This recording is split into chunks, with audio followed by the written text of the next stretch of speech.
L'after est de retour avec Daniel Riolo, avec Ali Benarbia, et c'est l'heure de la vie tranchée de Daniel. Putain, Daniel, t'es dégueulasse, cogno. Pour la première fois en 10 ans, je me suis vraiment rendu compte que je t'ai coupé la parole. Non, ta gueule. Ça m'était jamais arrivé avant. Connard. Tu vas nous parler de Jean-Michel Aulas. Je pensais qu'on allait mettre le nouveau. Là, moi, j'aime bien mon nouveau jingle. J'y tiens, mon nouveau jingle. Ton Les anciens. Pourquoi les anciens? Ton vieil ami Jean-Michel Aulas. Oui. Ça faisait longtemps que tu n'en avais pas parlé. Bah oui, on s'est parlé cet été par Twitter. Je lui envoie un texto, il me répond pas. Sur Twitter, il me répond. Ce personnage est quand même un petit peu curieux. Je l'invite dans mon émission transversale. Il veut pas venir. Alors attends, je te coupe. On a ton nouveau jingle. Ah. Tu vois, j'avais envie de te dire que tu t'occupes un peu de ton cul, Daniel Riolo. Ça nous fait des vacances. Voilà, c'est plus court, mais c'est clair. Jean-Claude, un auditeur. Jean-Claude. Alors vas-y. Donc oui, il répond sur Twitter, mais pas par SMS. Mais pas, je lui propose, il dit oui, pas de problème, j'accepterai l'interview. Puis quand je lui propose, il veut pas. Donc bon, je vais lui répondre ici, comme on fait d'habitude. Donc j'ai lu en marge d'un match un peu pénible, un peu moyen, dans lequel Lyon aura certainement mérité un petit peu plus à Nantes. En marge de ce match-là, il nous a refait le coup de taper sur le PSG. J'ai appelé ça le cri d'Aulas. Et je me suis dit, je vais l'écouter, Aulas. J'ai envie d'être d'accord avec lui sur ce qu'il dit sur le PSG. J'ai envie de l'entendre sur sa peur de voir un PSG écraser la Ligue 1, gommer toute concurrence. J'ai envie de l'entendre, moi, sur cette oseille maléfique qui va tout ravager dans le football français, qui ne fera rien de bon à notre football. J'ai eu envie d'être de son côté, même si ce qu'il dit contredit tout ce qu'il a toujours dit dans sa vie, tout ce qu'il est, tout ce qu'il pense a priori. Peu importe, je veux lui trouver toutes les circonstances atténuantes à Aulas, et j'avais envie d'être de son côté. Néanmoins, avec condition. J'ai envie quand même qu'il me donne des éléments concrets et qu'il me dise comment il va faire en sorte de contrôler cet afflux d'argent, comment il va limiter les prix des transferts, comment il va limiter les salaires, qu'il m'explique concrètement comment il veut parvenir à ses fins pour, en gros, calmer le PSG qui visiblement a des ardeurs sans fin. Si son combat à Jean-Michel Aulas, c'est de se battre pour un salary cap, ok, pour une limitation du prix des transferts, pour une limitation du nombre de joueurs par équipe, pourquoi pas? Très bien, ça évitera les clubs avec 30 joueurs, on limiterait à 22 pour tout le monde, voilà. Une limitation de la période des transferts, j'en sais rien, moi, pourquoi pas aussi, 1 mois par exemple. Ça changerait pas grand-chose. Non, si tu as envie de faire un joueur, tu le fais. Tu te dis que sur 1 mois, tu as moins le temps d'étaler de l'oseille. Mais bon, voilà, bref. Je lui dis, mais ce combat-là, monsieur Aulas, si vous le menez au niveau européen, si vous arrivez au niveau européen à faire asseoir tous les présidents de clubs, à poser des conditions, un salary cap européen et tout ce que j'ai dit par ailleurs, je dis ok, je veux bien me mettre avec vous, pas de problème. Si en revanche c'est juste pour ramener le PSG à des limites françaises, et c'est un peu ça qu'il a dit, là c'est impossible de le suivre, parce que le PSG ne joue pas la Ligue 1. Le PSG est juste en train de faire ce qu'ont fait tous les autres grands clubs depuis des années. Et comme un nouveau riche, parce que le PSG est un nouveau riche, eh bien, il a envie depuis 6-7 ans, à chaque mercato, de se claquer des nouvelles bagnoles et des grosses montres pour faire tout ce que les autres ont fait depuis des années, avec parfois des travers bien plus terribles que ceux du PSG. Si le combat d'Aulas, c'est le niveau européen, et je signale aussi par ailleurs qu'il a une grosse envie, Aulas, c'est d'être le président de l'ECA. Rummenigge vient de partir de cet organisme de l'UEFA. Je sais qu'il a très envie de contrôler le fair play financier. Je le soutiens. Que tous les clubs respectent à la lettre le fair play financier sans essayer de le détourner. Je le soutiens dans tout ce genre de combat, Aulas. Mais si c'est juste le petit intérêt partisan mesquin de dire mon petit Olympique Lyonnais doit rivaliser avec le gros PSG, ça m'intéresse pas, parce que si on ramène le PSG aux limites françaises, le PSG ne pourra jamais lutter au niveau européen. Ça ne fera pas de bien au football français et pas de bien à son Noël. Et je rappelle, dans la trouille qu'Aulas a de ne plus jouer la Ligue des Champions, que c'est lui qui est allé nous vendre cet affreux 2+1 à l'UEFA, qui finalement, si le foot français continuait un peu l'essor qui est en train d'être là à constater, peut-être qu'on aurait pu viser un peu plus que le 2+1. Mais lui, il a signé un 2+1.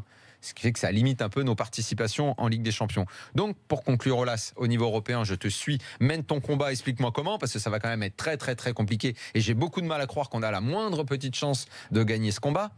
Mais si c'est juste l'intérêt mesquin de l'OL et de la Ligue 1, impossible, ça ne tient pas la route. Une seconde, ton cri. Ali, qu'est-ce que tu penses de l'avis de Daniel et du combat d'Olas, puisque tiens, juste un truc, on va le réécouter, Jean-Michel Aulas, justement sur ce thème-là qu'il a développé et sur la rivalité avec le Paris Saint-Germain. Je suis un fervent supporter de Nasser dans tout ce qu'il fait et je préfère qu'il soit Neymar à Paris plutôt qu'à Barcelone. Après, j'applaudis à demain quand le Paris Saint-Germain va gagner la Champions League parce que voilà. Maintenant, voilà, bon, mais je n'ai rien encore une fois contre le PSG. J'adore Nasser et je trouve que ce qu'il fait est très bien. Si ce n'est que dans l'économie actuelle du foot, il ne peut pas y avoir autant d'écart sans qu'il y ait des dégâts irrémédiables d'ici quelques années. Ali, ton avis sur à la fois ce que dit Olas et ce que vient de dire Daniel sur le combat entre, on va dire, la mesquinerie si c'est franco-français et une ambition un peu compliquée, un combat compliqué à mener si c'est au niveau européen. Non, déjà, ce qu'explique Daniel, c'est une bonne chose, c'est qu'il sépare l'européen et la Ligue. Et au niveau européen, il faut qu'on arrête de dire oui, mais ceci, oui, mais cela. On sait très bien que les charges, les différences sont énormes. Et on est même très très loin de ces grands clubs. Et heureusement que le Paris Saint-Germain, avec les Qataris, sont venus au bon moment. On l'oublie. Et en France, maintenant, presque si on dit oui, mais, on oublie que si les Qataris n'étaient pas venus avec le Paris Saint-Germain et n'auraient pas fait en même temps, je suis sûr, venir les Russes à Monaco, notre Ligue 1, ça serait Zulte Waregem, le championnat belge ou le championnat hollandais. Et là, par contre, on trouverait à la Roca ça normal et on pleurerait. Et la plupart des gens, ils allumeraient leur télé pour voir ce qui faisait un certain temps Barcelone, Real, Manchester United, le Bayern de Munich. On a de la chance d'avoir ces actionnaires potentiels qui veulent amener des grands clubs, des grands joueurs et en même temps d'un coup des grands stades, parce qu'on était parti pour garder nos vieux stades avec pas d'argent et automatiquement avoir une Ligue 1 tout pourri. Donc quand tu as la chance d'avoir ça, ne regardons pas ailleurs. Donc ce que dit Olas concernant le PSG, mais il devrait applaudir tous les jours que le PSG, si lui veut remplir son stade. Tu sais quoi, moi ce que je l'encourage à faire, j'ai dit va voir Nasser qui... Et dis-lui achète mes joueurs. Non, va voir Nasser et va voir Riboloviev à Monaco et mener le combat au niveau européen. Dis au PSG qu'il aille voir les autres clubs européens. Il dit bon les gars, je vous menace de tout acheter là, comme j'ai fait au Barça. Là, je vais faire mal à tout le monde là avec l'oseille que j'ai du Qatar. Sinon, si vous voulez pas que je fasse ça, on se met tous à la table et on redéfinit des nouvelles règles. Ce que j'ai dit, salary cap au niveau européen. Mais il faut si tout le monde ne marche pas, c'est mort, ça ne marchera pas, c'est impossible. Les autres feront ce qu'ils veulent, comme depuis des années, le Real et le Barça se sont construits sur des dettes abyssales, sur des choses folles. C'est pour ça, quand le fair play financier est intervenu, certes le PSG était visé, mais les clubs espagnols aussi, qui pendant des années ont refusé le fair play financier. Ils l'ont refusé, le fair play financier, les Espagnols. Moi, encore une fois, je le soutiens dans le combat, voilà, je veux bien. Mais je veux savoir comment et comment au niveau européen il pourra le faire. Et s'il va à la tête de l'ECA, je l'encourage. Tiens, Maxime est avec nous, supporter de Lyon. Salut Maxime. Salut les gars. Salut Maxime. Alors, qu'est-ce que tu penses de l'avis de Daniel ? Écoutez, moi je me pose pas en supporter de l'OL et défendant les propos d'Olas. J'en ai absolument rien à faire. Moi je dis simplement qu'il y a un traitement médiatique vis-à-vis du PSG, des médias en fait qui sont des médias parisiens. Je veux dire, je vous apprends pas que l'équipe qui est le seul média sportif est basée à Paris et qu'il est absolument pro-PSG. On a là un club qui vient de détourner toutes les règles du fair play financier de manière absolument éhontée, dans une forme de climat comme ça, d'acceptation et d'encouragement de tous les médias qui approuvent ce mouvement, qui est un mouvement qui va à l'encontre de tout ce ce qu'avait engagé Michel Platini au niveau de sa réforme de l'UEFA, qui avait été à l'époque saluée par tout le monde. Bon, moi je suis surpris de ce traitement médiatique. Il se trouve que si vous vous baladez un petit peu en France, les gens n'adhèrent pas à ce projet. C'est-à-dire qu'ils pourront même acheter Ronaldo l'année prochaine, Buffon, ils pourront faire ce qu'ils veulent. Si vous voulez, on est dans une autre dimension. Tu sais que ce que tu dis, t'es pas le premier. C'est-à-dire, tout démontre que ce que tu dis est faux. Quand tu dis les gens, je sais plus, c'était Jean-Claude, je crois, l'auditeur lyonnais qui est venu la dernière fois pour me dire tu devrais sortir de Paris pour t'apercevoir que oui, peut-être, mais enfin, toutes les audiences sur les matchs du PSG explosent, les audiences de Ligue 1 explosent partout. On sait tous qu'il n'y a peut-être pas une adhésion à ce qu'est le PSG, mais à ce qui est en train d'être montré dans les médias par ça. Après, qu'il y en ait eu trop de faits sur le PSG, sur Neymar et tout, ça là-dessus, je veux bien te suivre. Qu'on soit sorti de l'esprit du fair play financier, je ne crois pas que ce soit le PSG le premier coupable de ça.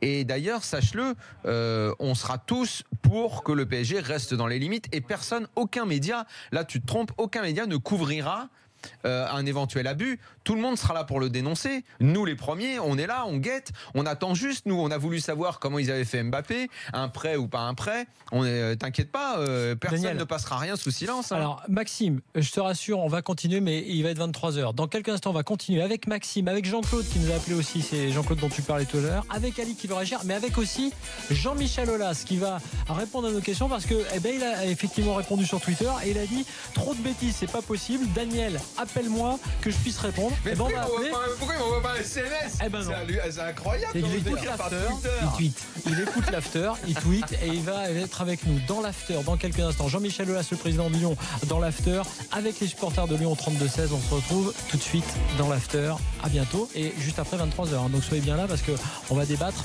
sérieusement avec Jean-Michel Aulas et après il y aura les drôles de dames comme prévu. À tout de suite.